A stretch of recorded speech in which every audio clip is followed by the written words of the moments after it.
हाँ तो हेलो मेरे दोस्तों, मेरे भाइयों एवं मेरे बहनों, आप सभी को नमस्कार हैं। और आप लोग स्वस्थ होंगे ये मुझे बहुत उम्मीद है। अपने अपने माता पिता से आशीर्वाद लेते रहिए, आप हमेशा स्वस्थ रहेंगे। चलिए आज हम लोग पढ़ेंगे मैथमेटिक्स का मॉडल सेट नंबर 4। 2 अंक वाला प्रश्न हम लोग अभी देख रहे हैं। कितने अंक वाले? 2 अंक वाले प्रश्न हम लोग देख रहे हैं। इससे पहले हम लोग 3 सेट कंप्लीट कर चुके हैं। आज हम लोग चौथा सेट को देखेंगे। कौन सा सेट? चौथा सेट को देखेंगे। 2 अंक वाले प्रश्न। तो पहला ही क्वेश्चन को हम आगाज करने की स्थिति में है।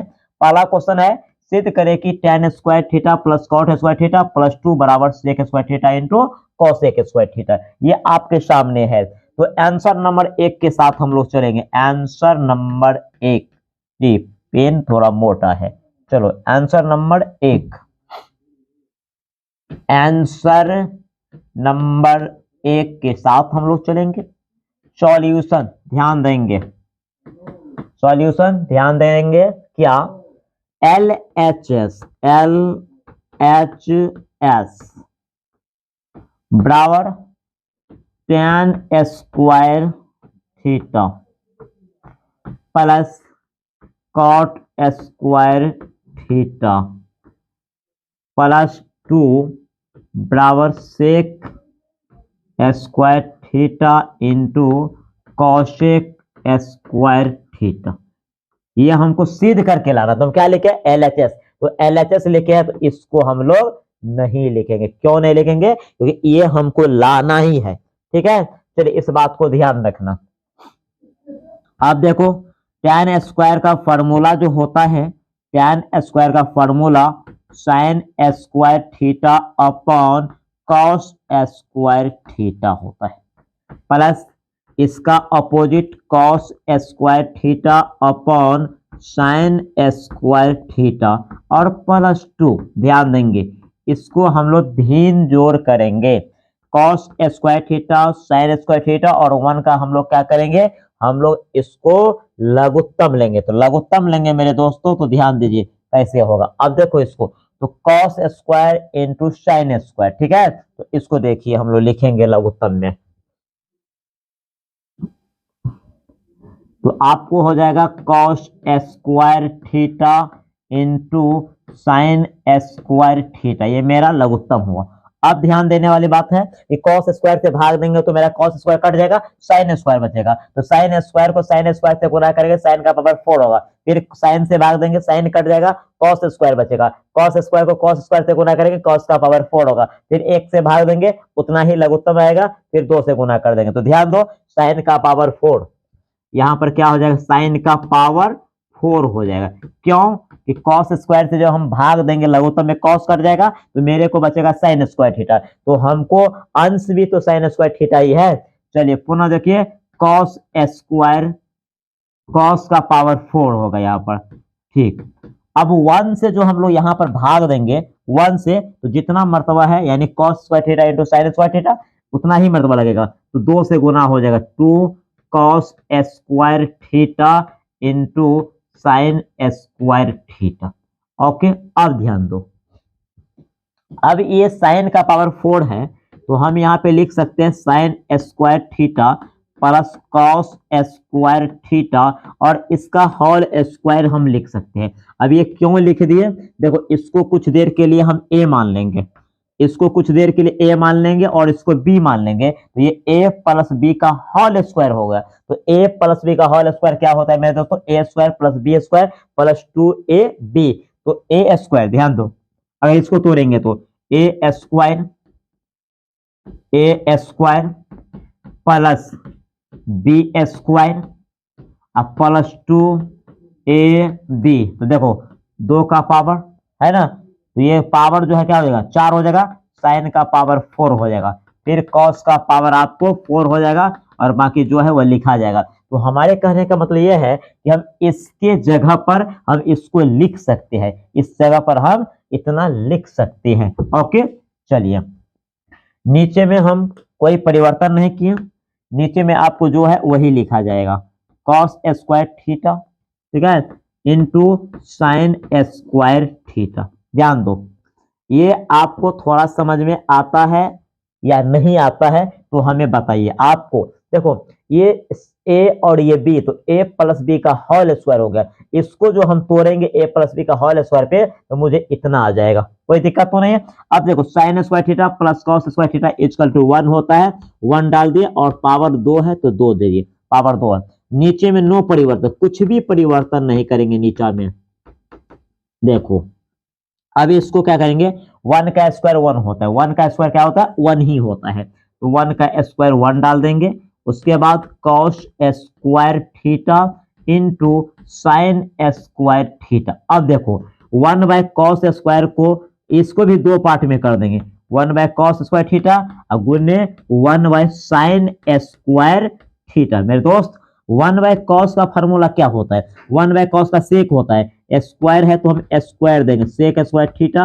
1 बाय साइन का क्या होता है, कॉसेक होता है, स्क्वायर है तो स्क्वायर देंगे। और यही मेरे को आर एच एस निकल गया, हमें यही निकालना था, हमको यही निकालना था। क्या था मेरा सवाल, मेरा सवाल यहाँ पर ये था कि सिद्ध करे कि tan square theta plus cot square theta plus 2 बराबर sec square theta into cosec square theta. हमने क्या किए मेरे दोस्तों, हमने ये किए कि LHS में जो है उसको हमने ऑपरेशन किए। tan स्क्वायर थीटा का होता है sign square theta by cos square theta, ये मैं अपने बाबूजी के घर से नहीं लाए हैं, ये फार्मूला होता है जी। ये क्या होते हैं, ये फार्मूला होते हैं। कॉट स्क्वायर, टैन का उल्टा कॉट होता है, ये 2 अपने जगह पर। अब देखो cos square theta, sign square theta और 1, ये सभी को हमने लघुत्तम ले लिए, मेरे को लघुत्तम इतना आया। अब लघुत्तम में हर से भाग दिए, कॉस स्क्वायर से भाग देंगे, कॉस स्क्वायर कट जाएगा, साइन स्क्वायर बचेगा, साइन स्क्वायर को साइन स्क्वायर से गुणा करके साइन का पावर 4 होगा, फिर साइन स्क्वायर से भाग देंगे, कॉस स्क्वायर बचेगा, कॉस स्क्वायर को कॉस स्क्वायर से गुणा करेंगे, कॉस का पावर 4 होगा, फिर हम यहाँ पर 1 से भाग देंगे। अगर हम 1 से भाग देंगे तो इतना मर्तबा ही लगेगा, तो इतना को हम 2 से गुना करेंगे, इतना होगा। नीचे में नो परिवर्तन, मेरे दोस्तों ध्यान दीजिए, नीचे में आपको यही लघुत्तम है। अब इसके जगह पर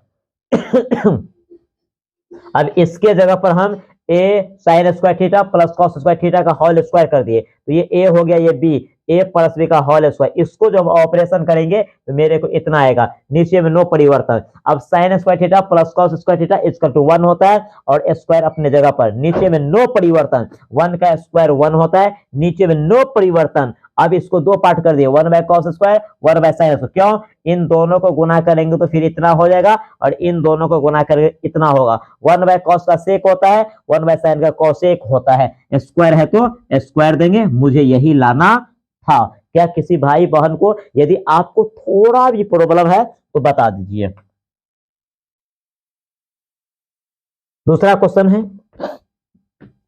कि 3 अंकों वाली कितनी संख्या 7 से विभाज्य है।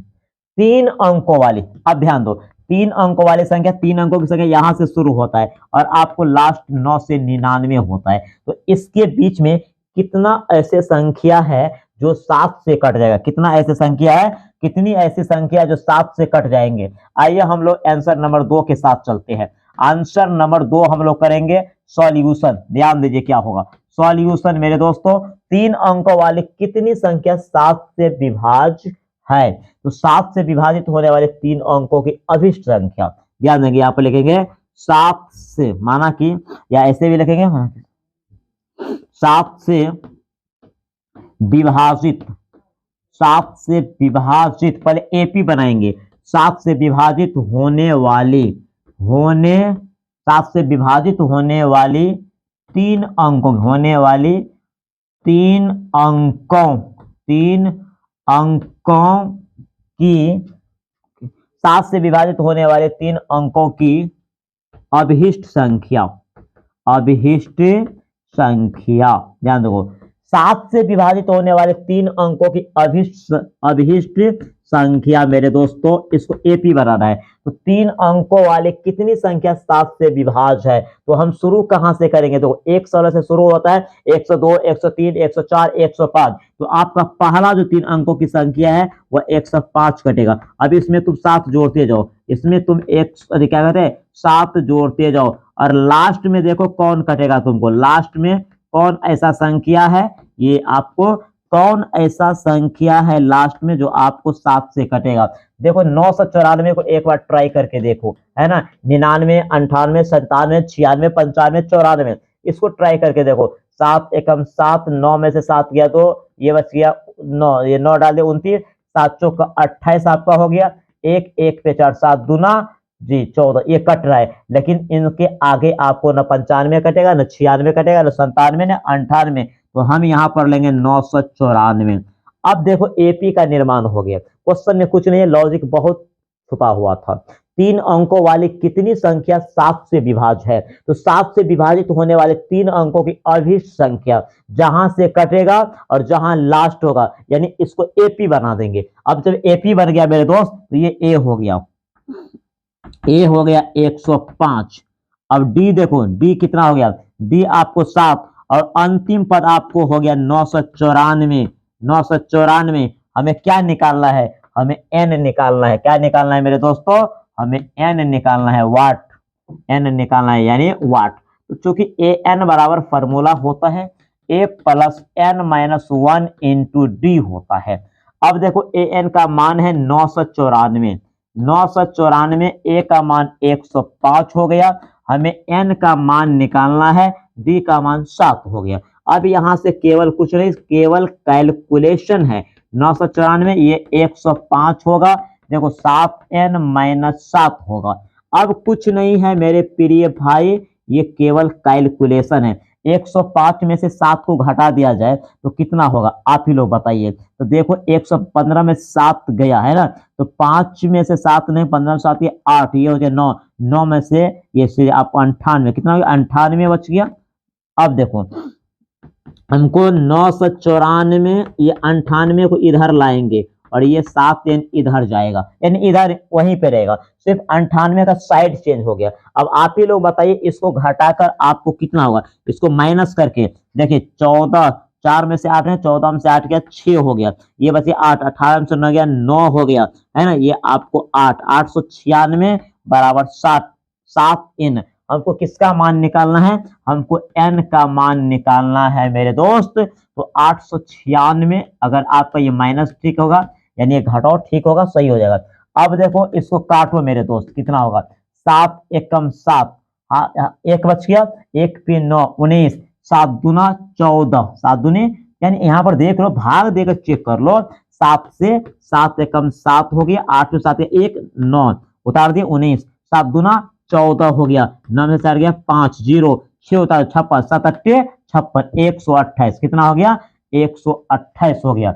यहां पर देखिए n बराबर आपको जो है 896, 896 अपॉन 7 और भाग देकर मेरे को कितना आया 128, यानी 128 संख्या है। 3 अंकों वाली कितनी संख्या है, 128 संख्या है जो आपको 7 से कटेगा। मेरे दोस्तों हमने क्या किए, 3 अंकों वाली कितनी संख्या 7 से विभाज्य है, 3 अंकों वाली कितनी संख्या 7 से विभाज्य है, तो 7 से विभाजित होने वाली 3 अंकों की अभिष्ट संख्या, ये सबसे पहले हमने एपी का निर्माण करेंगे। किसका निर्माण करेंगे, एपी का निर्माण करेंगे मेरे दोस्तों। और एपी में ए मिल गया, डी मिल गया, अंतिम पद मिल गया, तो हमें एन निकालना है। आप आहिस्ता आहिस्ता प्रेम से आप कैलकुलेशन कीजिए, आपको एन का मान निकल जाएगा। कहते हैं एक्स और वाई, एक्स और वाई में संबंध स्थापित करें जबकि बिंदु इतना और इतना से समदूरस्थ है। मेरे दोस्तों एक्स और वाई में संबंध स्थापित करें, एक्स और वाई में संबंध स्थापित करें जबकि बिंदु इतना और इतना से समदूरस्थ है। आइए हम लोग देखते हैं आंसर नंबर 3 को। समदूरस्थ का मतलब होता है सेम दूरी। आइए एक्स और वाई में संबंध स्थापित करें जबकि बिंदु इतना और इतना से समदूरस्थ है। अब यहां पर देखो इसको ए मान लेते हैं, इसको बी मान लेते हैं और समदूरस्थ वाले बिंदु को सी मान लेते हैं। देखो यही आपका है एक्स कॉमा वाई, एक्स और वाई में संबंध स्थापित करें जबकि बिंदु 3,6 -3,4 इतना से समदूरस्थ है। तो एक्स और वाई में संबंध स्थापित करें जबकि बिंदु इतना और इतना से समदूरस्थ है। ठीक है, देखो ध्यान देने वाली बात है क्या, अब ध्यान इसमें क्या देना है, शोरगुल नहीं करो, ध्यान क्या देना है, देखो अकॉर्डिंग टू क्वेश्चन क्या है, आपका क्वेश्चन है कि AC बराबर BC। यदि हम यहां पर स्क्वायर कर देते हैं तो हमें आगे चल के स्क्वायर नहीं करना पड़ता, क्योंकि रूट के अंदर में होगा, रूट को हटाने के लिए स्क्वायर करना पड़ता है। ठीक है, या AC स्क्वायर बराबर हम यहीं पर कर देते हैं BC स्क्वायर। देखो एक्स और वाई में संबंध स्थापित करें जबकि बिंदु इतना और इतना से समदूरस्थ है, समदूरस्थ का मतलब AC बराबर BC। ओके, ये हमको दिया गया है, तो AC निकालेंगे फिर BC निकालेंगे, दोनों को तुलना कर देंगे। अब देखो AC जब निकालेंगे तो इसको इसमें से घटाएंगे, फिर इसमें से इसको, फिर इधर आइए इसमें से इसको और फिर इसमें से इसको, यानी x में से x को घटाना है, y में से y को, तो x माइनस 3 y माइनस 6,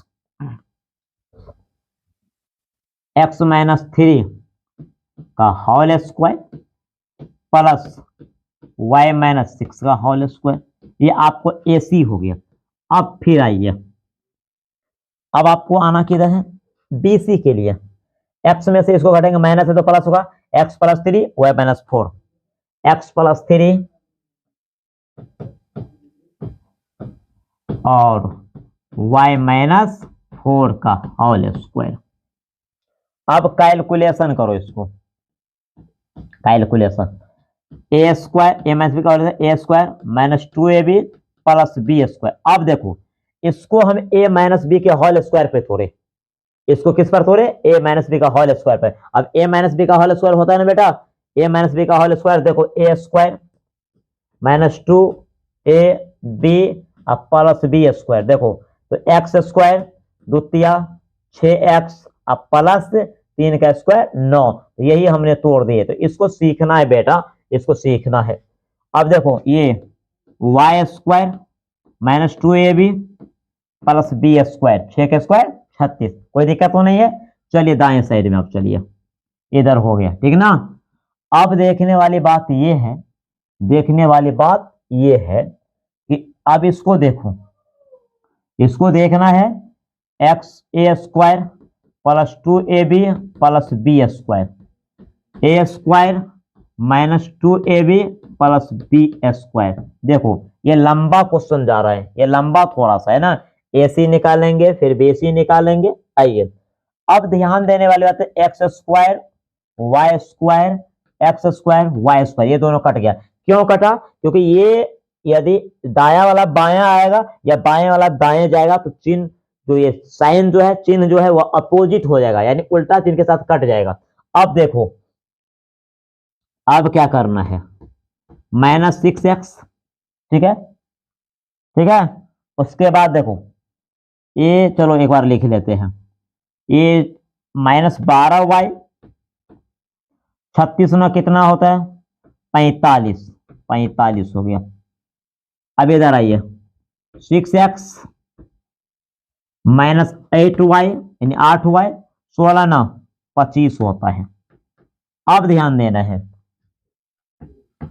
चर को एक तरफ और चर को एक तरफ कर देना है, ये दोनों इधर आएगा, प्लस वाला माइनस और माइनस वाला प्लस हो जाएगा, उधर 25 बचा है, ये 45 प्लस इधर जाएगा तो माइनस हो जाएगा, ठीक है। अब ध्यान दो, इसको तो समीकरण ही बनाना था, चलिए कोई दिक्कत नहीं, एक्स वाई में संबंध ज्ञात करना है। 6x माइनस 12x, 12 माइनस में 8 प्लस में है तो माइनस 4y, ये देखो 45 में से 25 जाएगा 0, 4 में से 2 गया 2, माइनस 20, माइनस 20। अब क्या करना है, इसको माइनस से भाग दे दो, माइनस 4 से, तो 4 तिया 12, माइनस से भाग देंगे प्लस y, 4 एकम 4, 4 पंचे 20, ये आपको हो गया। यहाँ पर लिखेंगे माइनस 4 से भाग, माइनस 4 से भाग, और आपका यही एक्स वाई में संबंध स्थापित हो गया। यही तुम्हारा क्वेश्चन का आंसर होगा। क्या बोला है तुमको, तुमको बोला क्या गया है कि एक्स और वाई में संबंध स्थापित करें, यानी एक्स वाई में एक संबंध को लाइए, एक संबंध लाइए।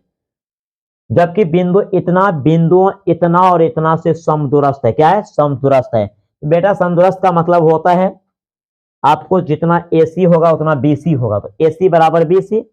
अब रूट अंडर हम लोग जानते हैं दूरी सूत्र से, रूट में x में से x को घटाना है उसका होल स्क्वायर, प्लस y में से y को घटाना है उसका होल स्क्वायर। ठीक है, उसी तरह से AC निकाले BC निकाले, यहाँ पर स्क्वायर कर दिए तो आगे हमको रूट नहीं डालना पड़ा। ठीक है, स्क्वायर और नहीं करना पड़ा और मेरा आंसर यहाँ पर आके मिल गया। तो ये कैलकुलेशन है, ये एक्स स्क्वायर वाई स्क्वायर को हम इसलिए काट दिए क्योंकि LHS से RHS जाएगा या RHS से LHS जाएगा तो चिन्ह अपोजिट होकर वह कट जाएगा। ओके, चलिए नए क्वेश्चन को देखते हैं। नया क्वेश्चन आपका है कि AP इतना के प्रथम 22 पदों का योग ज्ञात कीजिए। इस AP के प्रथम 22 पदों का योग ज्ञात करना है। कितने पदों का? 22 पदों का योग ज्ञात करना है। चलिए आंसर नंबर हम लोग 4 को देखते हैं। Answer number 4 solution. यहां पर आपको A का मान 8 दिया है, D का मान आपको -5 हो जाएगा, 3 में से 8 घटाएंगे। प्रथम 22 पदों का योग ज्ञात करना है। कितने पदों का? S22 बराबर वाट, S22 बराबर वाट। मेरे दोस्त SN बराबर होता है N/2 into 2A plus N-1 into D होता है। देखो S22 तो N का मान 22 है बटा 2, 2A A का मान 8 है प्लस N का मान 22 है -1, D का मान -5 है। देखिए अब इसमें भाग देंगे तो 11 होगा। ठीक है, 8 दूना 16, 22 में से 1 घटाएंगे 21, 21 को 5 से गुना करेंगे, 21 पंच है ना, -105, -105 आएगा। अब देखो हम 11 को गुना करेंगे, 105 में से 16 को घटाओ, 15 में से 6 गया 9, ये बच गया आपको कितना बचे? 9, 9 में से 1 जाएगा है ना। 105 में से 16 यदि हम घटा दें तो 15 में से 6 गया आपको 9 हो गया। ये आपको कितना बचे? 9, 9 में से 1 गया 8 है ना, 89 यानी -89 हुआ। कितना हो गया? -89 आपको हो गया। 105 में से 16 घटाए, ठीक है जी, 105 में से यदि हम 16 घटाए, 15 से गया 9, ये बच गया आपको 9 में से गया 8। ठीक है ना, बिल्कुल सही है, बिल्कुल सही है। अगर आप जोड़ सकते हो 9 6 15 9 1 10, बिल्कुल सही है। ये थोड़ा सा भी मिस्टेक हो जाएगा तो आपको आंसर ही नहीं मिलेगा। अब देखिए -89 को 11 से हमको गुना करना है तो कितना आएगा? कितना आएगा मेरे दोस्त? रॉप कीजिए है ना, इसको जो हम लोग रॉप करेंगे तो कितना हो जाएगा आपको? ये 979। ये हमने क्या किए, 89 को 11 से यदि हम गुना करेंगे तो इस तरह से होगा ना, तो 9 8 9 17 और 979 यानी -979 होगा। क्या सही है आप लोग? देखिए तो इसको थोड़ा एक बार AP इतना के प्रथम 22 पदों का योग ज्ञात कीजिए। ठीक है, A का मान इतना है, D का मान इतना है, SN 22 में 2 से भाग देंगे 11 हो जाएगा, 2A 8 9 16 हो गया। ठीक है, यहाँ पर 22 में 21, 21 को 5 से गुना करेंगे तो 21 पंचे 105 होता है। 105 में से 16 को घटाएंगे तो 105 में से यदि 16 को घटाया जाए तो कितना होगा मेरे दोस्त? कितना हो जाएगा? 89 होगा। कितना होगा? 89। 89 को 11 से यदि हम गुना करते हैं, यदि हम 89 को 11 से हम गुना करते हैं, देखो 89 आपको 89 से क्या कहते हैं, इसको डिलीट करना है, 89 गुने आपको 11 है ना, कितना आएगा? 979 आएगा, यानी -979 तुम्हारा आंसर हो गया। हमने कई आंसर लिखे हैं, यहीं पे लिख सकते हैं, वहां पे भी लिख सकते हैं, माइनस आपको 979 तुम्हारा आंसर होगा। अब देखो इसको देखना है। ठीक है, इस तरह से हमने क्वेश्चन को सॉल्यूशन कर लिए।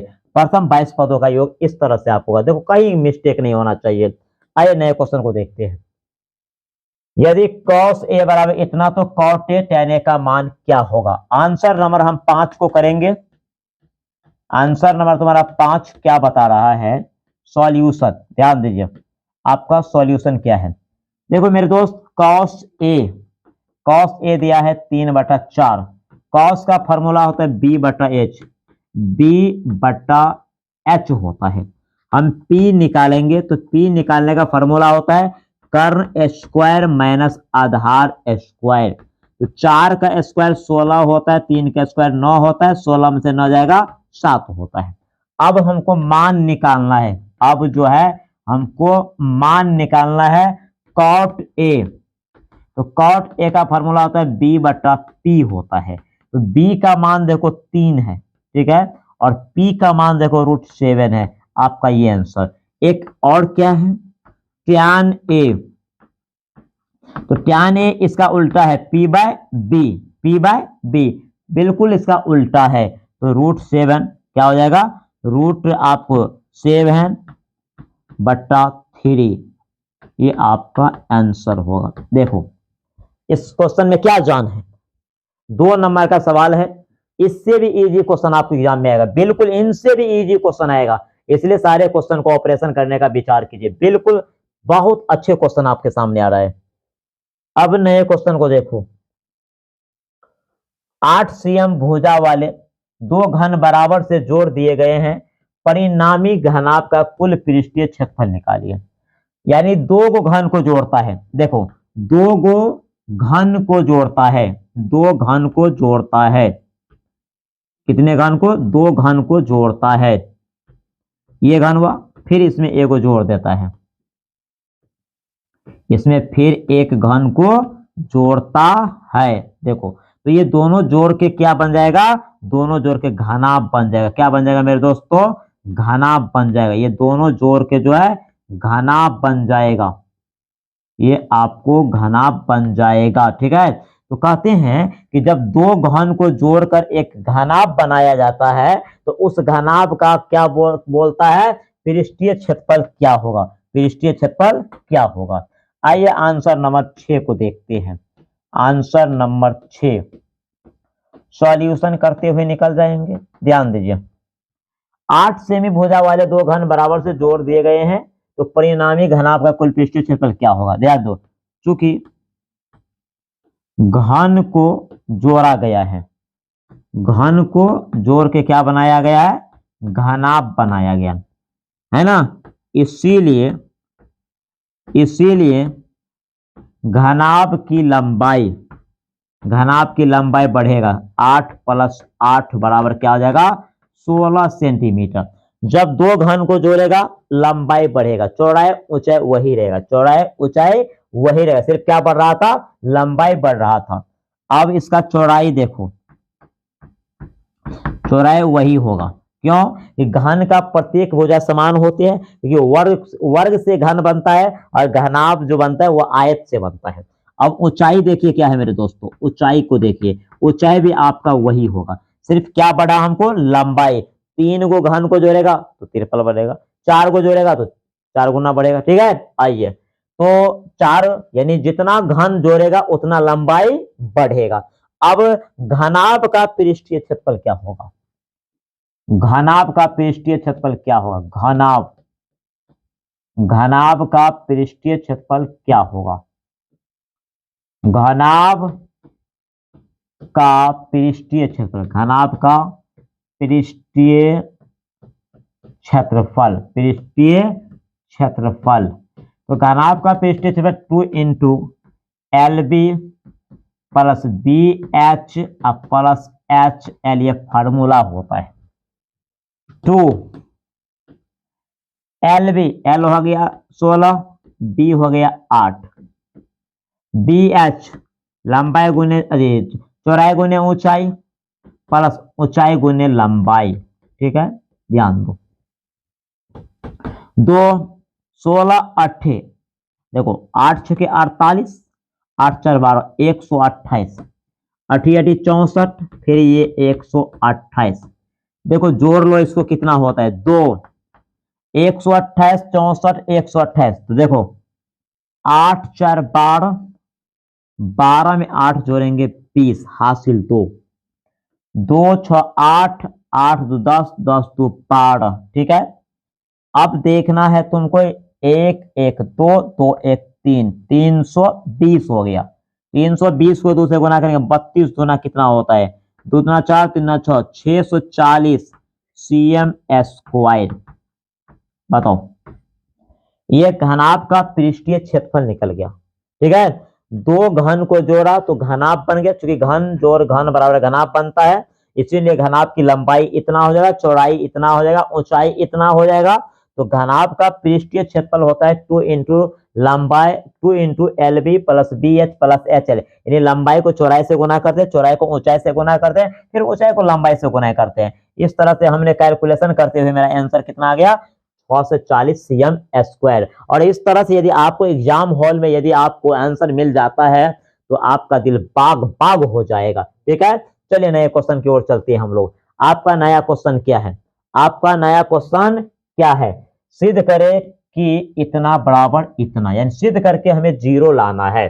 चलिए आंसर नंबर हम 7 को देख लेते हैं, आंसर नंबर 7 को देख लेते हैं। सॉल्यूशन, सॉल्यूशन ध्यान दीजिए, cos 38 cos 38 cos 52, ये आपको इंटू है cos 52 माइनस साइन 38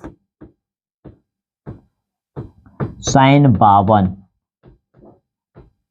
आइए अब हमको LHS ये क्या है, ये LHS है, इसको LHS कर देते हैं।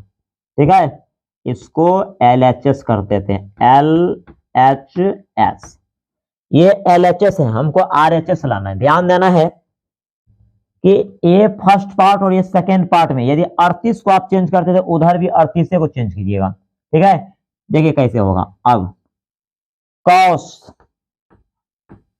ठीक है, cos यदि 38 को चेंज करें यहां पर तो 90 माइनस आपको कितना होगा, -52। ठीक है, ये cos 52 अपना जगह पे रहेगा। इस 38 को चेंज करना है तो 90 माइनस 52, ये 52 अपना जगह पे रहेगा, साइन 52। आइए cos 90 माइनस थीटा फॉर्मूला होता है sine theta into cos 52। Sine 90 minus theta होता है cos थीटा, ये आपको साइन 52। देखो साइन 52 आप cos 52, यहां पर देखो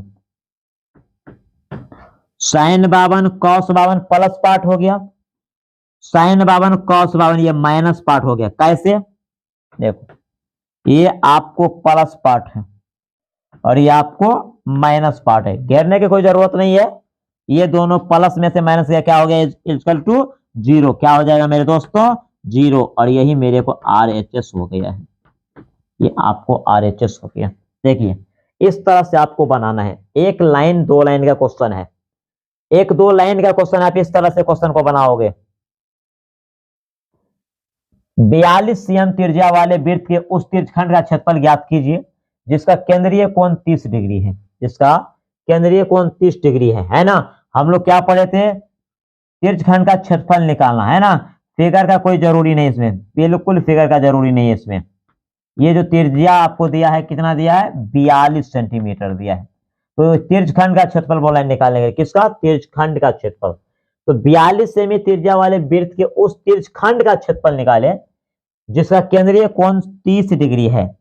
तो तीर्थखंड का क्षेत्रफल निकालने के लिए मेरे दोस्तों क्या करना पड़ता है, आंसर नंबर 8 के साथ चलेंगे। तीर्थखंड का क्षेत्रफल हमें निकालना है, उसके लिए हमें R चाहिए, R का मान 42 सेंटीमीटर है, उसके लिए हमको थीटा चाहिए, थीटा का मान आपको 30 डिग्री है। ठीक है, तीर्थखंड का क्षेत्रफल, तीर्थखंड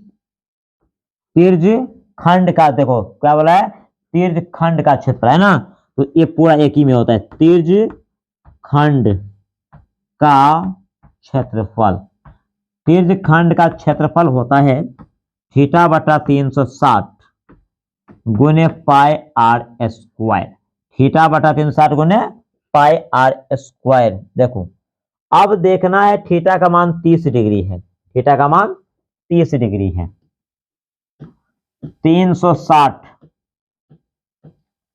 पाई का मान 22/7, आर का मान 42 है, देखो 7 6 के 42, ये कट गया, ये 0 से 0 कैंसिल हो गया, ठीक है। अब देखने वाली बात क्या है, देखो 6 से 6×36, ये कट गया। अब देखो 2×6 2 11 22, ये 3 से 3 कैंसिल हो गया। बताइए आपके पास क्या बच गया, अब आपके पास बच गया 11×42। अब इसका आप लोग जानते हैं कितना होगा, इसको रॉप करोगे तो इस तरह से गुना का पैटर्न आएगा, 4 2 6 4, 462। कितना आ जाएगा, 462 होगा तुम्हारा, 462 cm²। ये तिर्यकखंड का क्षेत्रफल है, आपका गुना सही होना चाहिए, ठीक है। 462, देख लो 42 को 11 से गुना करो, दिक्कत तो नहीं है, 42 को 11 से गुना करेंगे आपको इतना ही होगा, बिल्कुल सही है, 462 cm²। क्या था क्वेश्चन कि 42 cm त्रिज्या वाले तिर्यकखंड का क्षेत्रफल ज्ञात कीजिए, है ना। 42 सेमी त्रिज्या वाले वृत्त के उस तिर्यकखंड का क्षेत्रफल निकाले जिसका केंद्रीय कोण 30 डिग्री है। तो तिर्यकखंड का क्षेत्रफल निकालने के लिए हमको थीटा चाहिए और हमको त्रिज्या चाहिए, बिल्कुल इसमें कोई जरूरत नहीं कुछ भी करने का। नया क्वेश्चन है, 6 से विभाज प्रथम 40 धन पूर्णांकों का योगफल निकालिए। 6 से विभाज प्रथम 40 धन पूर्णांकों का योगफल निकालिए। कितने, 6 से विभाज प्रथम 40 धन पूर्णांकों का योग ज्ञात कीजिए। 6 से विभाज प्रथम 40 धन पूर्णांकों का योग ज्ञात कीजिए, 6 से विभाज, ठीक है। तो आइए आंसर नंबर हम लोग 9 करेंगे। आंसर नंबर 9 को हम लोग चेक करते हैं क्या होता है। 6 से विभाज प्रथम 40 धन पूर्णांकों का योगफल निकालिए, ठीक है। तो यहां पर एपी बनाओ, 6 से विभाज होने वाली 40 धन पूर्णांक, इसको एपी बनाना है, बराबर 6 12 18, आपको इस तरह से चलता रहेगा, है ना, और हो जाएगा अंतिम 240 हो जाएगा। देखिए 6 से विभाज प्रथम 40 धन पूर्णांकों का योगफल निकालिए, इसका योगफल निकालना है ना। तो अब ध्यान देने वाली बात क्या है, हमको यहां पर देखो क्या है, ए मिल जाएगा, डी मिल जाएगा, अंतिम पद है मेरे दोस्त, तो कैसे बनेगा, अब ध्यान दीजिए। हम लोग जानते हैं कि ए का मान यहाँ पर 6 है, डी का भी मान आपको 6 आएगा, अंतिम पद आपको एन, जिसको एल भी बोलते हैं, 240, हमको निकालना क्या है, एस एन, यानी एस 40 पदों का योग। हम लोग क्या पढ़े थे, एस एन बराबर n/2 इंटू ए प्लस एल, जब आपको अंतिम पद दिया हो, है ना। एस 40 निकालना है, 40/2, ए का मान आपका 6 है और एल का मान कितना है आपको 240। इधर ध्यान दीजिए, हम लोग यहां देखेंगे 20 गुने 240 में यदि हम 6 को जोड़ दें तो 246 हो जाएगा। अब 246 को इधर देखो क्या होगा, 6 दूना 12, 4 दूना 8, 1 9, 2 दूना 4, ये 4920 आपका आंसर हो जाएगा। देखिए कैसे होगा, हमको यहाँ पर अंतिम पद प्राप्त है, इसीलिए हम शॉर्टकट में फॉर्मूला लगा दिए। 6 से विभाज प्रथम 40 धन पूर्णांकों का योगफल निकालिए। 6 से विभाज, तो 6 से विभाज होने वाली 6 से विभाज होने वाली प्रथम 40 धन पूर्णांक, यहाँ पर प्रथम छूट रहा है, ठीक है, लिख लेना है प्रथम 40 धन पूर्णांक, तो 6 12 18 डॉट 240 तक जाएगा। तो इस बीच में इन सभी का योगफल क्या होगा, ठीक है मेरे दोस्त, इन सभी का योगफल क्या होगा, इन सबों का योगफल। तो 6 से विभाज प्रथम 40 धन पूर्णांकों का योगफल निकालिए। तो ये इस तरह से हमने एपी को बनाए, और एपी बनाने के बाद हमको ए मिला, डी मिला, है ना, और अंतिम पद, जब अंतिम पद दिया होता है तो एस एन बराबर n/2 इंटू ए प्लस एल होता है, हमको 4920 मिल गया। ओके, अब तुम्हारा नया क्वेश्चन क्या है, नया क्वेश्चन 10 नंबर क्वेश्चन देखो क्या कहता है। क्वेश्चन नंबर 10 आपका ये कहता है क्या कि अभाज्य गुणनखंड विधि से 12 15 और 21 का एचसीएफ और एलसीएम ज्ञात कीजिए। ध्यान दीजिएगा, तो सबसे पहले आप इसको करना क्या है, गुणनखंड करना है। जितना संख्या है 12 है इसका गुणनखंड करेंगे, 15 है इसका गुणनखंड करेंगे, फिर 21 है इसका गुणनखंड करेंगे। देखो 2 का 2 दूना 4, 4 तिया 12, 2 का स्क्वायर और 3 साथ में। देखो 3 गुने 5 होगा मेरे दोस्त, 21 का 3 गुने 7।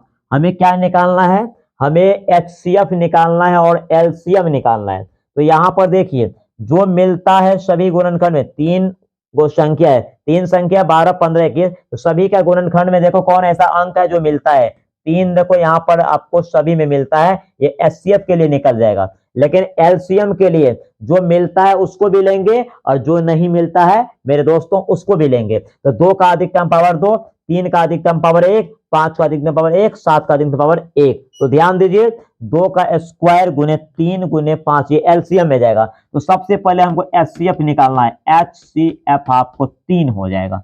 ठीक है, एचसीएफ आपको यहाँ पर देखो 12, 15, 21 का क्या आ रहा है, ठीक है 3।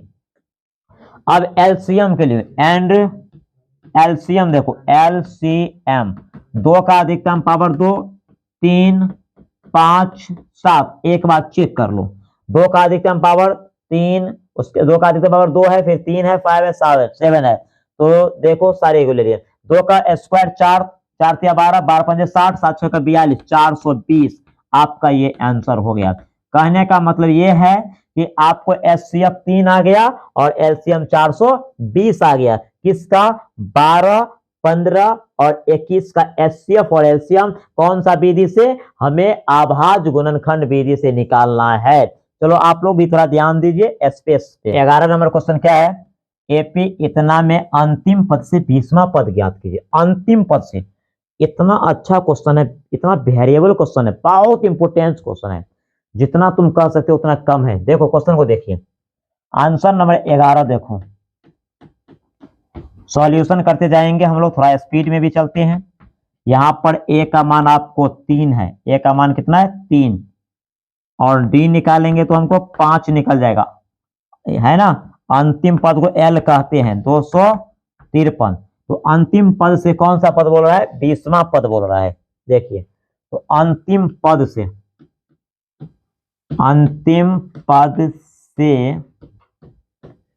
20वां पद, अंतिम पद से 20वां पद क्या होगा ना। तो फॉर्मूला इसका तो L minus N minus 1 into D. जब भी आपको क्वेश्चन है कि अंतिम पद से फलना पद निकालिए, तो L माने अंतिम पद, जिसको TN या N बोलते हैं, L minus N minus 1 into D होता है। अब देखो अंतिम पद तुमको 253 है, N का मान तुमको 20 है, माइनस 1, डी का मान 5 है। देखो 253 माइनस 20 में से गया 19, 19 को 5 से गुना करो, 19 पंचे 95 होता है ना जी। अब देखो घटाओ, 13 से 5 गया 8, 14 से 9 गया आपको 5 हो जाएगा, और ये 1 कितना हो गया आपको घटाकर 158 हो गया। आपके बुक का क्वेश्चन, सारे क्वेश्चन आपको एनसीईआरटी मैथ के हैं। इस एपी का अंतिम पद से 20वां पद, जब भी क्वेश्चन आपको आए अंतिम पद से तो आप इसी तरह से बनाइएगा, ठीक है। जब भी क्वेश्चन आपको आए अंतिम पद से तो आप इसी तरह से क्वेश्चन को बनाइएगा। जब भी आपको क्वेश्चन आए अंतिम पद से, तो अंतिम पद से ये फॉर्मूला होता है, अंतिम पद का फॉर्मूला होता है L minus N minus 1 into D होता है, ठीक है। चलिए नए क्वेश्चन को देखते हैं। 12 नंबर है, यदि tan A बराबर cot B तो सिद्ध कीजिए कि इतना बराबर इतना, ठीक है। चलिए आंसर नंबर हम लोग 12 को करेंगे, आंसर नंबर हम लोग 12 को देखेंगे सॉल्यूशन करते हुए। देखिए आपका सवाल क्या है, tan A बराबर cot B, सवाल है tan A बराबर cot B, ठीक है। अब हमें A प्लस B बराबर 90 डिग्री लाना है। देखो किसी एक साइड को चेंज कर देंगे, इसी को चेंज करेंगे, cot B कैसे आता है, तो यहाँ पर लिखेंगे tan 90 माइनस बी, क्या लिखेंगे 90 माइनस बी, ये दोनों कट गया तो हमको क्या निकलेगा मेरे दोस्तों, A बराबर 90 माइनस बी निकलेगा। हमें क्या निकालना है, हमें निकालना है A प्लस बी बराबर 90 डिग्री, और यही हमको प्रूव करना है, सिद्ध करना था हमको यही सिद्ध करना था। देखो ये लॉलीपॉप वाले सवाल है, देखो तो कितना लाजवाब सवाल है। ये सवाल में जान भी नहीं है और इसको 2 नंबर में पूछा है, लेकिन जिसको नहीं आता इसके लिए तो प्राण निकल जाएगा। बहुत बेहतरीन सवाल है। नए क्वेश्चन को देखिए, नया क्वेश्चन क्या है आपको।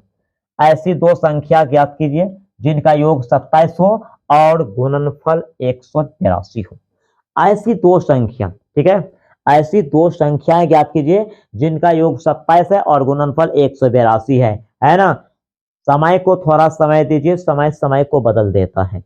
समय को थोड़ा समय दीजिए, समय समय को बदल देता है। किसी का दिल बदलता है तो किसी का दिन बदल जाता है। इसीलिए मेरे दोस्तों कर्म करते रहिए, कर्म का फल बहुत बड़ा मीठा होता है। जिस प्रकार से कर्म कीजिएगा उस प्रकार से आपको फल मिलेगा। कर्म करेगा तो फल मिलेगा, आज नहीं तो कल मिलेगा।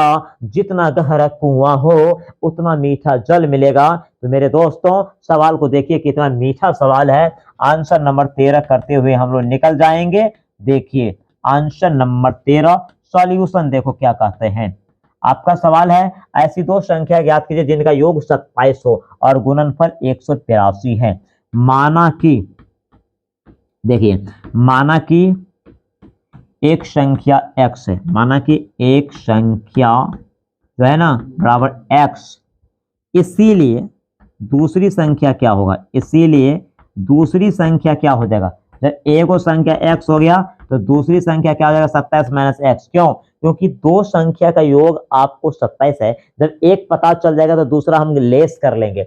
अब देखो according to question, according to question यानी प्रश्न से, अकॉर्डिंग टू क्वेश्चन का मतलब हुआ प्रश्न से। प्रश्न क्या कहता है, इन दोनों का गुणनफल 182 है, इन दोनों का गुणनफल 182 है। देखो x 27 माइनस एक्स बराबर आपको 182 है।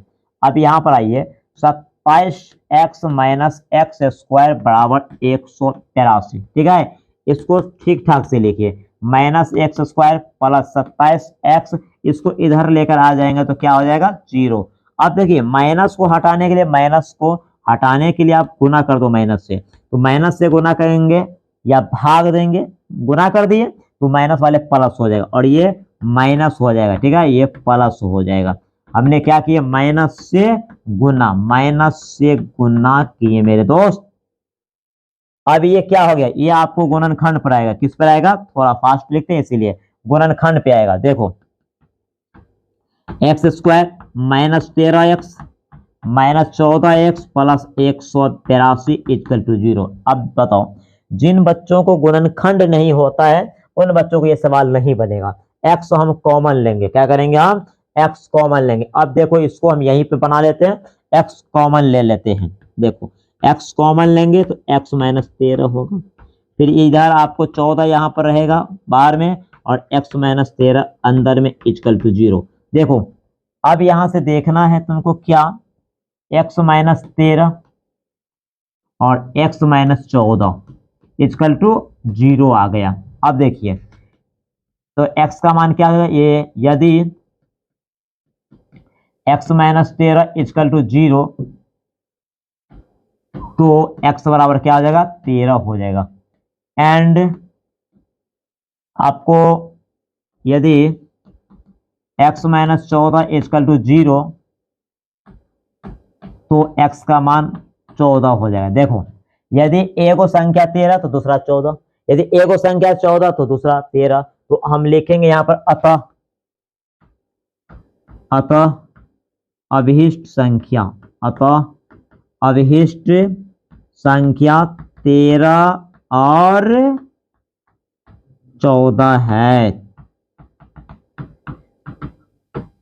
देखो दो संख्याओं का योग 27 और गुणनफल 182 है, तो माना कि एक संख्या x है दूसरी संख्या 27 माइनस एक्स है। अकॉर्डिंग टू क्वेश्चन दोनों का गुणनफल 182 है, दोनों का गुणनफल क्या है 182 है। इसको कैलकुलेशन करते हुए हमने x का 2 मान निकाले, एक 13 और एक 14 निकला। यही दोनों आंसर आपका बिल्कुल राइट हुआ।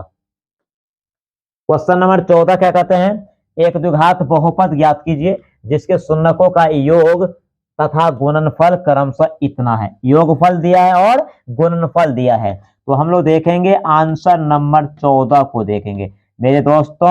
आंसर नंबर 14 को हम लोग देखेंगे। क्या गिवन आपको दिया हुआ क्या है? गिवन दिया है अल्फा प्लस बीटा बराबर -3 दिया है। एंड आपको दिया क्या है? अल्फा इंटू बीटा आपको 2 दिया है। निकालना क्या है? पी एक्स निकालना है मेरे दोस्तों। तो पी एक्स का फॉर्मूला आप लोग को पता होगा क्या होता है।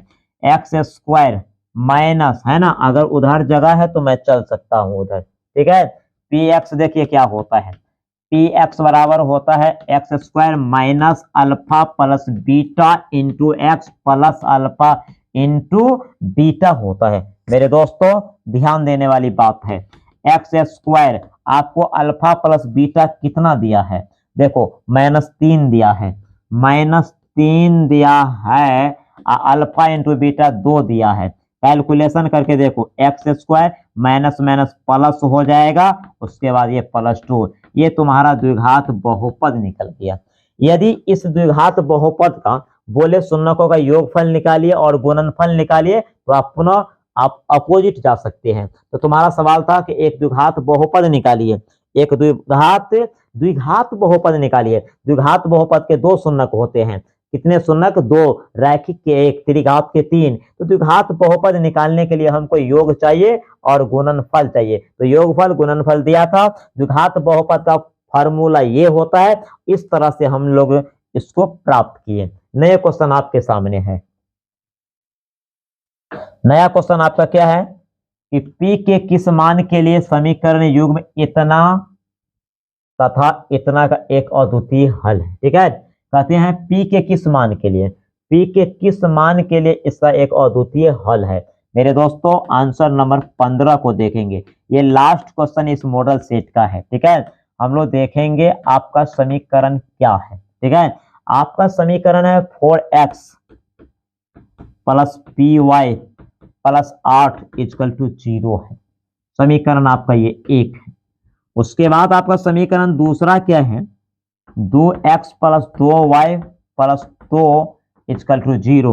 ये समीकरण आपका 2 है ना। ध्यान दीजिए, P के किस मान के लिए समीकरण युग्म का एक अद्वितीय हल है। ठीक है, अकॉर्डिंग टू क्वेश्चन, देखो अकॉर्डिंग टू क्वेश्चन अद्वितीय हल बराबर क्या होता है? अद्वितीय हल बराबर क्या होता है? a1/a2 does not b1/b2। देखो अब a1/a2 कितना है? a1/a2 4/2 does not b1/b2। देखो b1/b2 ये 2 है। अब देखो ये दोनों कट भी सकता है मेरे दोस्तों। आप देखो हम चाहेंगे तो इसको ऐसे भी कर सकते हैं, ठीक है ना। P निकालना है तो P डज नॉट 8/2 आपको आ गया। P डज नॉट आपको 2 चौका 8, ये आपका आंसर हो गया। समझिए बातों को। कह रहा है P के किस मान के लिए समीकरण युग्म, यानी समीकरण इतना और इतना, युग्म मतलब जोड़ा होता है। P के किस मान के लिए समीकरण युग्म का एक अद्वितीय हल है। मेरे दोस्तों यहाँ पर अद्वितीय हल का जो फॉर्मूला होता है, अद्वितीय हल का फॉर्मूला होता है, हम लोग पढ़े थे a1/a2 डज नॉट b1/b2 अविरोधी केवल एक हल ग्राफ क्या होता है? प्रतिच्छेदी, है ना। उसके बाद हम लोग पढ़े थे a1/a2 = b1/b2 does not c1/c2, इसका नाम विरोधी, कोई हल नहीं, ग्राफ समांतर होता है। फिर तीसरा पढ़े थे a1/a2 = b1/b2 = c1/c2, जब तीनों बराबर होता है तो इसको आश्रित कहते हैं और ग्राफ इसका संपाती होते हैं। तो अद्वितीय हल बोला है, इसलिए अद्वितीय हल का फार्मूला लगा दिए, यानी P का मान 4 नहीं होना चाहिए। ये हमारा आंसर हो गया, P का मान 4 हमें नहीं होना चाहिए। और आपका जो मॉडल सेट 4 था वह क्या हो गया? आपको वह इंड हो गया, द इंड हो गया। तो मेरे प्यारे बच्चों बताइए, आप लोग 1 नंबर से लेकर 4 नंबर सेट तक में क्या किसी को कोई प्रॉब्लम है,